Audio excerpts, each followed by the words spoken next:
நேயர்களே, இப்போது என்ன நடக்குது? அதாவது இஸ்ரேல் ஹமாஸ் போர். கடந்த முறை ஒரு 24 நிமிஷம் ரொம்ப டீட்டெயிலாக கொடுத்தேன். இப்போ ஷார்ட்டாக ஒரு 2, 3 செய்தி உங்களுக்கு சொல்லலான்னு இருக்கேன். முதல் செய்தி, சின்வார், யஹ்யா சின்வார். இப்போது ஹமாஸுடைய தலைவர். அவர் ஒரு மடல் எழுதியிருக்கிறார். ஹிஸ்புல்லாவுடைய பிரசிடென்ட் ஹசன் நூருல்லாவுக்கு ஒரு லெட்டர் எழுதியிருக்கார். அது விஷயம் பேச போகிறோம். ரெண்டாவது விஷயம், ஹவுதி படைகள் தரைவழி தாக்குதலை நடத்துவதற்காக இப்போது சிரியாவுக்குள்ளே நுழைஞ்சிட்டாங்கங்கிற தகவல் உலகம் முழுவதும் பெரும் பரபரப்பாக பேசப்படுகின்றது. மூன்றாவது விஷயம், ஹிஸ்புல்லாவினுடைய தாக்குதலின் காரணமாக இராணுவ வீரர்கள் நூற்றுக்கணக்கில் கொல்லப்பட்டும் அதே சமயம் உடல் உறுப்புகள் இழந்த நிலையிலும் காணப்படுகின்றது. இந்த மாதிரி செய்திகளை உங்களுக்கு நான் தரப்போகிறேன். முதல் செய்தியாக யஹ்யா சின்வார். இந்த யஹ்யா சின்வாரை பற்றி ஹாஸ்டேஜினுடைய என்வே, நீங்கள் உலகத்தில் எந்த நாட்டிலையும் போய் வாழுங்க, உங்களுக்கு நாங்கள் பாதுகாப்பு தரோம், எங்கள் ஆளுகளை விட்டுட்டு போகிற கைவிட்டுருங்க அப்படின்னு கேட்டதை கில்ஸ் ஹாரிச் செய்தியை நான் சொல்லியிருந்தேன். இது ஒரு பெரிய இஸ்ரேலுடைய பின்னடைவை தான் காட்டுகிறது. ஒரு போராளி குழுவினுடைய தலைவரிடத்தில் இன்வின்சிபிள் ஃபோர்ஸ்னு தங்களை டிக்ளேர் பண்ண இஸ்ரேலால் வெற்றி கொள்ள முடியாமல், நீங்கள் தயவுசெய்து போற விட்டுட்டு பிடிச்சி வச்சுருக்கக்கூடிய அந்த 101 பேரையும் எங்கள்கிட்ட ஒப்படைச்சிட்டு போயிருங்க, நீங்கள் உலகத்தில் எங்கே வாழ்ந்தாலும் எந்த குடும்பத்தோடு எந்த நண்பர்களோடு போனால் நான் உங்களுக்கு ஆதரவு தரேன்னு ஹில்ஸ் கிரிஷ் சொன்னது தான் வேடிக்கை. அதை நான் பேசியிருந்தேன். இப்போ அந்த யஹ்யா சின்வார் சக இஸ்லாமிக் ரெசிஸ்டன்ட் ஃபோர்ஸாக இருக்கக்கூடிய ஹிஸ்புல்லா, ஒரு பெரிய ஆர்மி, அது லெபனானில் இருக்கக்கூடிய ஒரு ஜிஹாதி குழு, அவர்களுக்கு ஒரு லெட்டர் எழுதியிருக்கிறாரு. உங்களுக்கு நான் ரொம்ப நன்றியை தெரிவித்துக் கொள்கிறேன். நிச்சயமாக கடவுளின் பேரால் நம்முடைய இந்த இஸ்லாமிக் ரெசிஸ்டன்ட் ஃபோர்ஸுடைய தாக்குதலுக்கு நாங்கள் எங்களுடைய விடுதலைக்காக நீங்கள் இவ்வளவு பெரும் தியாகத்தை செய்திருக்கிறீர்கள். எங்களுடைய இறந்து போன இஸ்மாயில் ஹனியா உடைய மரணம், ஃபாது ஷுக்ருடைய மரணம், இவற்றுக்கெல்லாம் நாம் இன்னும் போராட வேண்டி இருக்கிறது. உங்களுக்கு நான் நன்றியை தெரிவித்துக் கொள்கிறேன் என்ற அந்த கடிதத்தில் அவர் மற்றொரு உகாரங்களையும் சொல்கிறார். நிச்சயமாக இந்த மண்ணை விட்டு நாம் யூத சியோனிச குழுக்களை வெளியேற்றும் வரை சமாதானம் செய்து கொள்ளப் போவதாக இல்லை என்பதை யஹ்யா சின்வார் வலியுறுத்தியிருக்கிறார். அவர்கள் முழுவதுமாக திரையப்படுவார்கள். பலஸ்தீனம் சுதந்திர தாயகமாக மாறும். அந்த சுதந்திர தாயகத்தினுடைய தலைநகராக ஜெருசலேம் மாறப்போகின்றது. அல்-அக்ஸா அங்கே நிர்மாணம் செய்யப்பட்டதை நாம் நம்முடைய ஆட்சியின் கீழ் கொண்டு வரப்போகிறோம். அதுவரை நாம் போரிட்டு கொண்டு தான் இருக்கப் போகிறோம். மண்ணிலிருந்து அவர்களை துடைத்தெறிய போகின்றோம் என்ற ஒரு சிம்பிளாக நிறைய எழுதியிருக்கிறார். அதனுடைய ஒரு கருத்தை நான் உங்களுக்கு சொல்கிறேன். யஹ்யா சின்வார் இப்பொழுது எங்கே இருக்கிறார்? உலகத்திலே அதிகமாக தேடப்படும் நம்பர் 1 குற்றவாளியாக அறிவிக்கப்பட்ட யஹ்யா சின்வார் ஏற்கனவே நடந்த அந்த எக்ஸ்சேஞ்சு, அதாவது கைதிகள் பரிமாற்றத்தில் வெளியே வந்தார். 20 வருஷம் ஜெயிலில் இருந்தார். ஹீப்ரு மொழியை நல்லா பேசக்கூடிய ஒரு ஆள் அவர்.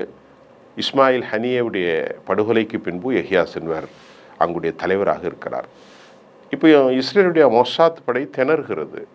அவர் புர்கா அணிந்து பெண்களை போர் உலா வருகிறார். எங்கேருந்து உலா வருவார் பெண்களைப் போல? பெண்கள் உலா வருவதற்குரிய மையமாகவா இருக்கின்றது பலஸ்தீனம்? நான் ஏற்கனவே சொன்னேனே, காசா.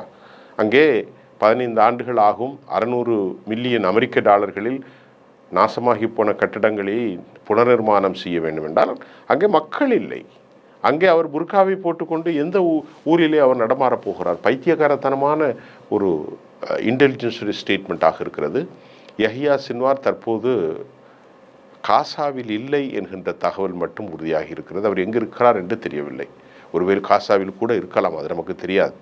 இப்படிப்பட்ட சூழ்நிலையில் தான் யஹ்யா சின்வார், நாங்கள் தாயக பலஸ்தீனத்தை நிர்மாணம் செய்ய போகின்றோம், ஜெருசலத்தை அல்-அக்ஸா பள்ளிவாசலுடைய தலைமையகமாக நிர்மாணம் செய்ய போகிறோம், அவற்றில் எதிரிகள் துடைத்தெறியப்படுவார்கள், புனர்நிர்மாணம் செய்யப்பட்டு இந்த தேசம் வலுப்பெறும், எங்களோடு நீங்கள் இணைந்த உங்களுக்கு நான் உளப்பூர்வமான நன்றியை தெரிவித்துக் கொள்கிறேன் என்று நம்பிக்கையோடு செய்தியை அவர் சொல்லியிருக்கார். இது ஒரு முக்கியமான செய்தியில் ரெண்டாவதாக இஸ்லாமிக் ரெசிஸ்டன்ஸ் ஆக்சிஸ்ன்னு சொல்லக்கூடிய அந்த இஸ்லாமிய தரைவழி போர் செய்யக்கூடிய அளவிற்கு இன்றைக்கு வலிமையான கட்டமைப்பை அவர்கள் உருவாக்கியிருக்கிறார்கள். உதாரணத்துக்கு ஆகஸ்ட் மாதம் 25 வீசப்பட்ட தொடர் ஏவுகணைகள், இப்பொழுது 12 மணி நேரத்தில் வீசப்பட்ட 2 முறை தாக்குகள் சஃபீட் பகுதி அல்ல.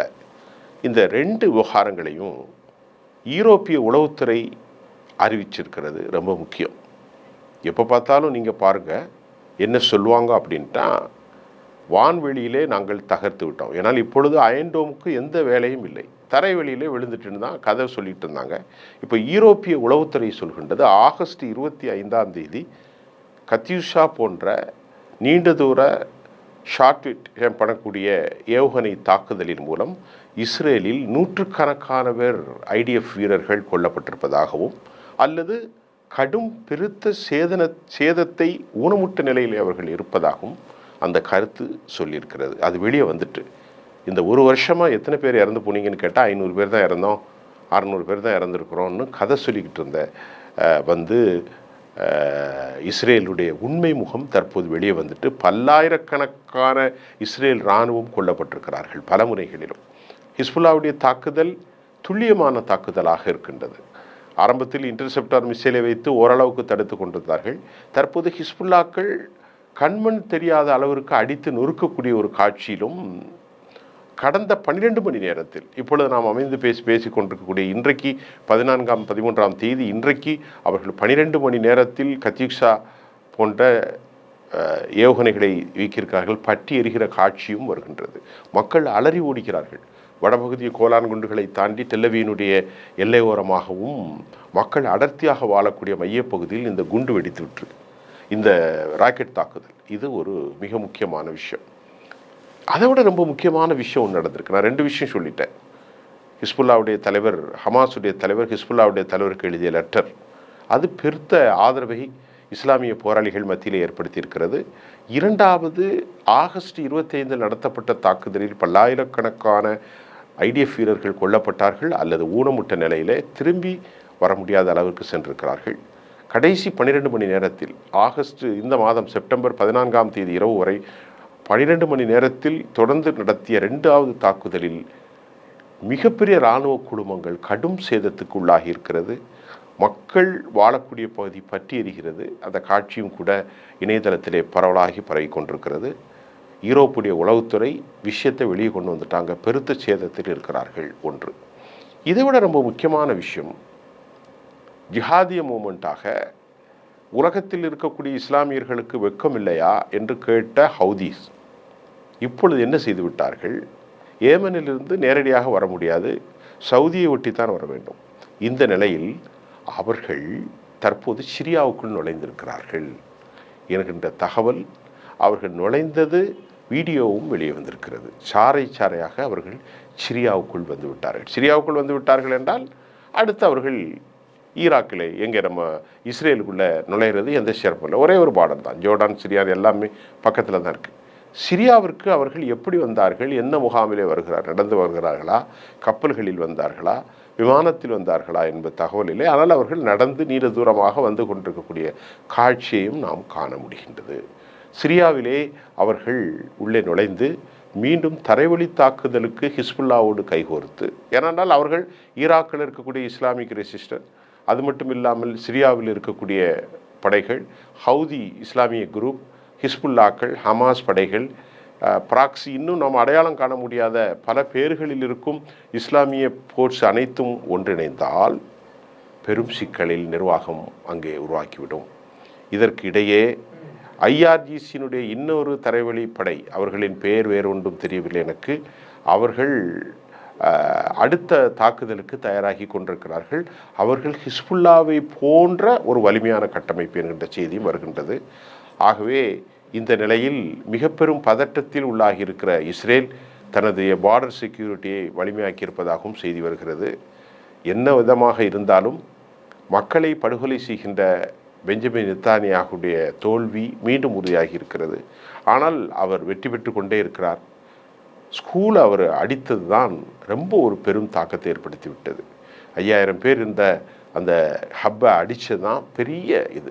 ஏன்னா அவர் ஏன் அடிக்கிறாங்க அப்படின்னு கேட்டால், அவர்களுக்கு ஹமாஸையோ ஹிஸ்புல்லாவையோ ஹவுதிக்களையோ அல்லது இஸ்லாமிக் ரெசிஸ்டன்ஸ் ஃபோர்ஸையோ தடுக்கக்கூடிய வல்லமை முழுவதும் யூத இராணுவம் இழந்து விட்டது. அதனால் அந்த ஆத்திரத்தை போக்கிக் கொள்வதற்காக மேற்கு கரையிலும் அவர்கள் ஜம்பம் செல்லவில்லை. ஆகவே ஹமாஸ் இருக்கக்கூடிய காசா ஸ்ட்ரிப்பில் பொய்யான விஷயங்களை சொல்லி மக்களை படுகொலை செய்கிறாங்கிற தகவல் உண்மையாக வந்துவிட்டது. இதன் விளைவாக ஹிஸ்புல்லாவை அவர்கள் தாக்கியிருக்கிறார்கள். ஹிஸ்புல்லா தரப்பிலும் லெபனானில் உயிரிழப்புகள் ஏற்பட்டிருப்பதையும் நாம் மறந்துவிட முடியாது. தற்போதைய செய்தி, ஹவுதிகள் ஏமனிலிருந்து படைகளாக சிரியா எல்லைக்குள் நுழைந்து விட்டதாகவும், ஈராக்கில் இருக்கும் இஸ்லாமிக் ஃபோர்ஸும் அவர்களும் ஒன்றிணைய போவதாகவும், இஸ்ரேலுக்குள் நுழைந்தால் நிலைமை படுமோசமாகிவிடும். அதைவிட ஒரே ஒரு செய்தி, நேற்று முன்தினம் நடந்த கார் குண்டுவெடிப்பில் 12 பேருக்கு மேற்பட்டவர்கள் சிறு பிள்ளைகளோடு மரணித்திருக்கிறார்கள். அந்த கார் பற்றி எரிகிற தற்கொலைதாரிகளும் நுழைந்திருக்கிறார்கள் இஸ்ரேலுக்குள். இதற்கு சில நாட்களுக்கு முன்பு இதே போன்று தற்கொலைதாரி குண்டுவெடிப்பு நடந்து ஒரு 2-3 பேர் மரணித்தார்கள். நேற்றைய முன்தினம் நடந்த தற்கொலைதாரி தாக்குதலில் இஸ்ரேலில் டெல்லவீவ் நகருக்கு ஒட்டிய மிக முக்கிய மையப்பகுதியில் 12 பேர் மரணித்து விட்டதாகவும் பலர் படுகாயமடைந்ததாகவும் சொல்லப்படுகின்றது. இந்த விஷயங்களெல்லாம் வெளியே வரவே இல்லை, எல்லாமே மறைச்சிட்டாங்க. இப்போ ஐரோப்பிய உளவுத்துறை ஹிஸ்புல்லாவுடைய தாக்குதலில் இராணுவம் முகாம்கள், இராணுவ பயிற்சி நிலையங்கள், ஆயுத கிடங்குகள் பட்டி எறிவதாக தகவல் வந்து கொண்டிருக்கிறது. இது ரொம்ப உண்மையான தகவலாக தான் இருக்கிறது. மீண்டும் நாம் இந்த மாதிரி செய்திகளை உங்களுக்கு தரப்போகிறோம். ஷார்ட்டாக நம்ம சில செய்தியை சொல்லித்தான் ஆக வேண்டும். 3 செய்திகள் தற்போது மறுபடியும் உங்களுக்கு நினைவுபடுத்துகிறேன்.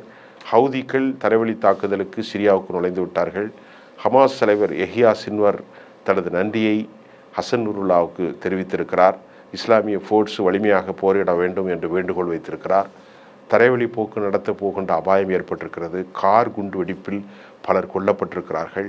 யூரோப் யூனியனுடைய உளவுத்துறையின் ரிப்போர்ட் படி ஆகஸ்ட் 25ஆம் தேதி பெரும் சீரழிவை இராணுவ வீரர்கள் கொல்லப்பட்டதை வெளிக்கொண்டு வந்திருக்கிறது. 12 மணி நேரத்தில் 2 தாக்குதலில் பலர் கொல்லப்பட்டிருக்கிறார்கள். மிக முக்கியமாக அவர்கள் தாக்குதல் பொதுமக்கள் இல்லாத இராணுவ தளங்களை, இராணுவ முகாம்களை மட்டுமே தாக்கி கொண்டிருக்கிறார்கள் என்ற செய்தி தற்போது இஸ்ரேலுக்கு அபாயகரமான செய்தி. அமெரிக்காவினுடைய யுஎஸ்எஸ் கானி, யுஎஸ்எஸ் ரூஸ்வெல்ட் மற்றும் ஆப்ரஹாம் லிங்கன் போன்ற கப்பல்கள் இங்கிருந்து திரும்பிவிட்டது. நாசகார சக்திகளாக இருக்கக்கூடிய அணு ஆயுதங்களை சுமந்த கப்பல்கள் ஏன் அமெரிக்காவுக்கு திரும்பி இருக்கிறது என்ற கேள்விக்கு நமக்கு விடை தெரியவில்லை.